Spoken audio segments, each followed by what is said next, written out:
लखनीय आम लखनमारी संपूर्ण ब्रह्मांड के सम्राट विराट विष्णु माधव का पुत्र 3 लोग श्रवते परम शून्य धाम 22 वगैरह से 5 वगैरह पर ग्राम बाल्की हेमराज नगरी जिला महेंद्रगढ़ राज्य राष्ट्र भारत। आज हम महिला दिवस के ऊपर सभी दुर्गा स्वरूप माताओं बहन बेटियों देवियों महादेवियों को शुभकामनाएं देते हैं। आज उनका दिन है। उसी के साथ में आज हम उनसे प्रार्थना करेंगे कि आप पर अनेक अत्याचार होते हैं, हुए भी हैं और हो रहे हैं, तो उसके भागीदार आप हैं 50%। अगर कोई हरामजादा, सबसे पहली सी बात पर मैं बात करूंगा, अगर आपके बिना आज्ञा के अगर आपके स्वाभिमान पर ठेस पहुंचाता है तो आप उसका हाथ काट दीजिए। आगे हम देखेंगे, ये हमारी जिम्मेदारी है।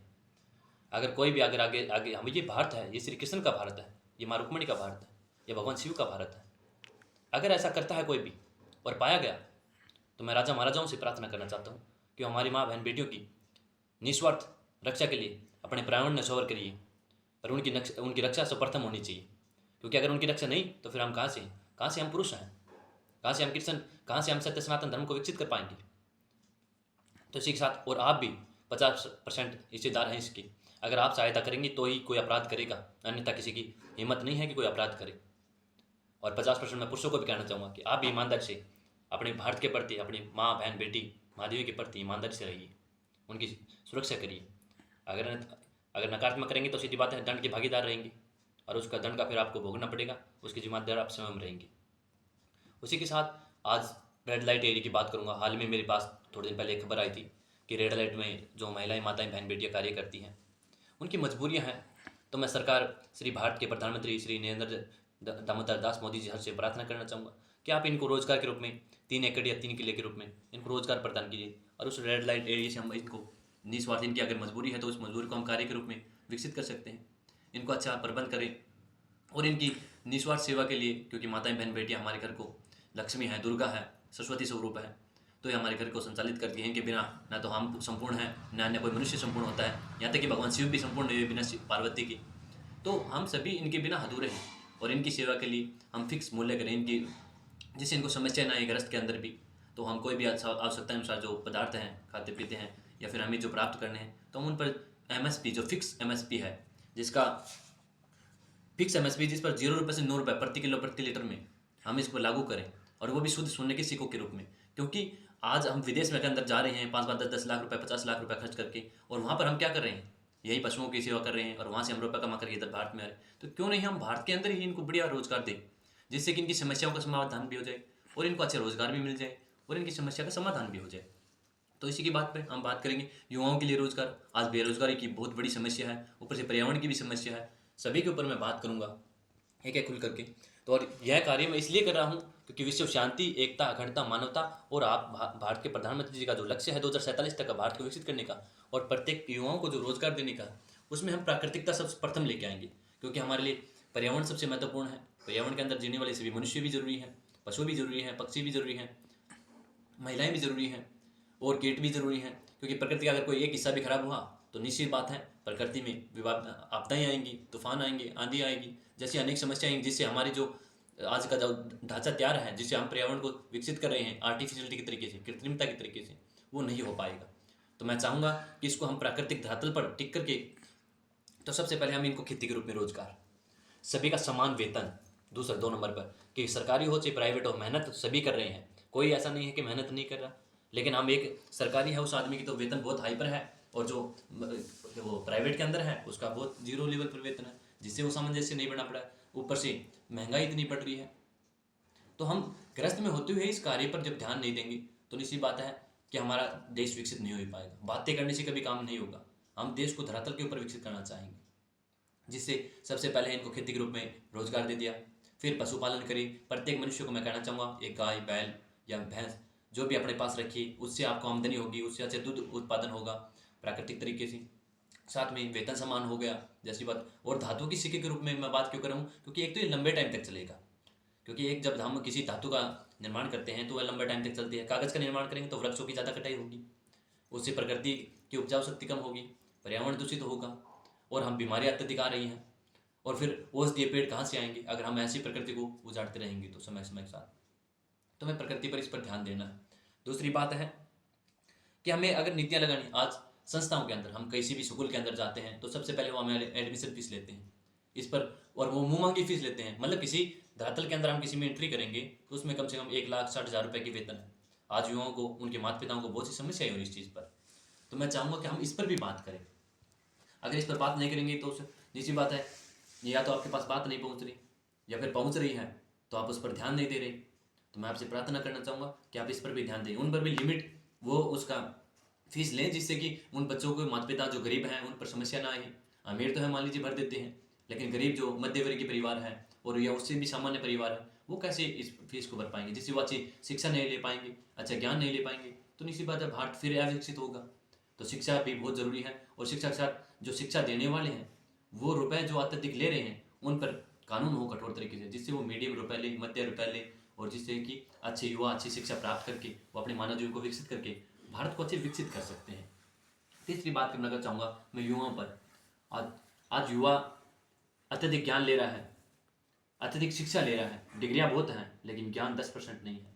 मैं युवाओं से कहना चाहूँगा कि भाई और बहनों, आप अच्छे ज्ञान को जीवन में उतारिए। बिना अनुशासन के आप जीवन में ज्ञान को नहीं उतार सकते। इसमें भौतिकता के साथ साथ आध्यात्मिकता बहुत जरूरी है। मैं चाहता हूँ कि 3 वर्ष से अच्छे गुरु की सानिध्य में रह करके आध्यात्मिक ज्ञान भी लीजिए, क्योंकि सत्य सनातन धर्म को विकसित करना है, सभी मनुष्यों को विकसित करना है। मेरे लिए सभी धर्म जरूरी है, सभी का मैं स्वाभिमान रखता हूँ, लेकिन सत्य सनातन धर्म का अभिमान भी रखता हूँ। अगर हमें सत्य सनातन धर्म को विकसित करना है तो पहले युवाओं को विकसित होना होगा, उन्हें ब्रह्मचार्य में रहना होगा 3 वर्ष से लेकर के 25 वर्ष तक, कठोर ब्रह्मचार्य में। और ब्रह्मचार्य का अर्थ ये नहीं कि हम किसी भी लड़की के साथ दोस्ती करें, वासना करें, प्रेम करें, वो दोस्ती नहीं, निस्वार्थ वाली, कि हमने उससे कोई अच्छे कार्य के लिए कोई काम उससे दोस्ती करी और वह मर्यादा में रहे, लेकिन धर्म की जब जिस दिन हमारे माता पिता ने या परमात्मा ने आज्ञा दी उसी दिन हम उससे विवाह करें, उसके बाद अगले गृहस्थ में जाएं, उसके बाद हम ब्रह्मचार्य को तोड़ें। ये नहीं कि आज दोस्ती कर रहे हैं, नकारात्मकता फैल रही है, कमजोरी आ रही है, ब्रह्मचार्य का पालन टूट रहा है, वासनाएं हो रही हैं, ये नकारात्मकता बढ़ रही है, और ये अज्ञानता है, जिससे हमारे सत्य सनातन धर्म के अंदर जो युवा है वो विकसित नहीं हो रहे। तो मैं युवा भाई बहनों से खास करके इस बात पर बात करना चाहूँगा। अगली बात, राजा महाराजाओं को अपनी जेब भरने के लिए नहीं, मानवता की सेवा करने के लिए कुर्सी पर बिठाया जाता है। वो 5 साल तक ना तो सीट भरते हैं, उसके बहुत के हम भी हैं, 25 साल तक हमने इस अनुभव लिया है, आज 29 साल के हैं, इस अनुभव के साथ कार्य कर रहे हैं। परमपिता परमात्मा के कहने पर हम ये कार्य भी करते हैं, लेकिन उसमें 5 साल आते हैं, कुर्सी पर बैठते हैं, ना तो कोई, जितनी भी सीटें खाली होती हैं किसी भी विभाग के अंदर उसकी भरपाई नहीं होती, ना ही लोगों को रोजगार, नए मनुष्यों को रोजगार मिलता है। अनेक समस्याएं लेकर के मनुष्य फैल रहे हैं। लेकिन हाल में 2014 से 2025 के अंदर जब सरकार आई है, भारतीय जनता पार्टी है, मैं किसी सरकार के साथ में नहीं हूँ, मेरे सरकार विराट विष्णु मातुका की सरकार है, लेकिन जो सत्य करेगा मैं उसके साथ उसकी सहायता करूँगा और उसका सहयोग करूँगा, और वो अच्छा होगा तो अच्छा बताऊँगा, बुरा होगा तो बुरा कहूँगा। लेकिन 10 साल में अच्छा कार्य हुआ है, मैं सरकार की भी प्रशंसा करना चाहूँगा, भारत के प्रधानमंत्री जी की प्रशंसा करना चाहूँगा, और अन्य जितने भी आज के सरकार के अंदर कार्य हैं वो अहंकार ना माने सरकार, क्योंकि भगवान ने उनको बुद्धि दी है, उसका प्रयोग किया उन्होंने और इस पर वो कार्य कर रहे हैं। उनके जितना पिछली जो सरकार को दिया गया था, उनकी बुद्धि जितनी प्रयोग कर गई थी उतना ही वो कार्य कर पाए थे। तो इसलिए कोई भी राजा महाराजा इस बात का अहंकार ना माने कि मैं बहुत महान कार्य कर रहा हूँ। भैया आपकी जिम्मेदारी थी, आपकी जिम्मेदारी है, और आप करेंगे आगे भी, और आप अच्छे सभी को विकसित करना है तो हमें इसी धरातल पर काम करना होगा। साथ में सभी सरकारी जो भी सरकारी या प्राइवेट के अंदर नौकरी है उनकी फिक्स समय तय की जाए। ये नहीं कि वो डिप्रेशन में आई, एग्जाइटी हो, बीमार हो, तो समय उनका 8 घंटे का ड्यूटी का टाइम हो, जिससे वो आराम से हर कार्य को बढ़िया तरीके से कर पाए। अच्छा वेतन हो, समान वेतन हो सभी का, एक महाराजा से लेकर एक सामान्य कर्मचारी तक का। उसी के साथ जमींदारी में भी ज़्यादातर हम आज नकारात्मक खाद्यों का प्रयोग कर रहे हैं, उनके आज हम प्राकृतिक जैविक खाद्यों का प्रयोग करें, जिससे हमारी फसलें भी अच्छी हों, हमारी प्रकृति भी उपजाऊ बने, और एकदम प्राकृतिक तरीके से विकसित हों हम सभी, जिससे हम निरोगी रहेंगे। हमारी आने वाली पीढ़ियाँ, भविष्य में जो भारत की पीढ़ियाँ हैं वो बीमार ना हो, रोगी ना हो, कमज़ोर ना हो। प्राकृतिक दूध पिएँ, हम फल खाएँ, प्राकृतिक सब्जियाँ खाएँ, जिससे हम अपने मानव जीवन को भी विकसित करेंगे। इससे हम ऊर्जावान, वीर्यवान बनेंगे, तो महान बनेंगे। तब है ये राम राज्य आएगा, जब ये कृष्ण राज्य आएगा। बातें करने से राम राज्य कृष्ण राज्य आने वाला नहीं है भैया, धरातल पर इसको ताड़ना पड़ेगा। सीधी बात बताता हूँ, यहाँ झूठ बोलने से कोई मतलब नहीं है, नहीं झूठ बोलने से कोई वो चलेगा। यहाँ कठोरता से अपने प्राणों की आहुति देनी पड़ेगी, और जिसके पास प्राणों की आहुति देने के लिए है वो जंगे मैदान में उतरे, अन्यथा अपने घर पर सोए आराम से अपने माता पिता के साथ में। अगली बात करते हैं हम इस पर।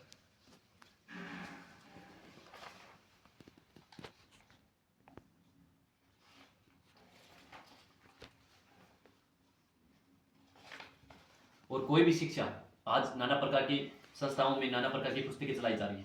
मैं इसका कठोर तरीके से विरोध करता हूँ। बच्चे कन्फ्यूज होते हैं इससे, किसकी किताब पढ़ें किसकी ना पढ़ें, कौन सत्य है कौन असत्य है। मैं चाहता हूँ कि एक संस्था की किताबें चले पूरे भारत के अंदर शिक्षा नीति के अनुसार। अभी हाल में नीति लागू हुई है शिक्षा नीति, उसमें एक शिक्षा नीति हो, सरकारें तय करें कि ये संस्था होगी, इसकी ही किताबें पूरे भारत के अंदर जाएंगी। ये नहीं कि आज कोई नई किताब बना रहा है पैसे के चक्कर में। नहीं भैया, हमें किसी के जीवन के साथ खिलवाड़ नहीं करनी है, और भारत की पीढ़ी के साथ तो बिल्कुल भी नहीं करनी है, क्योंकि यह भारत हमारे जीवन का आधार है। अगर भारत की पीढ़ी के साथ हम अगर खिलवाड़ करेंगे तो निश्चित बात है युवाओं का भविष्य भी डूबेगा, आने वाली पीढ़ियों का भविष्य भी जाएगा। इसलिए एक संस्था की पुस्तकें पूरे भारत में लागू हो, मैं भारत के प्रधानमंत्री जी से ये प्रार्थना करना चाहूँगा। अगली नीति, और इन सभी नीतियों को हम विश्व एकता, अखंडता, मानवता, वासुदेव कुटुंबों के अंतर्गत इन कार्यों को हम लागू करें, और 2047 तक समय के साथ, वो टाइम हमारे पास बड़ा आराम का समय है, धैर्य के साथ सोच विचार करके हम इन कार्यों को संपूर्णता दें और सभी मनुष्य एकजुट होकर के इस पर कार्य करें। यही मैं आपसे भी की से प्रार्थना करता हूँ। जय गुरु, जय प्रकृति, जय ब्रह्मांड, तीन लोक में एक नाम, जय श्री राम, हर हर महादेव, हर हर।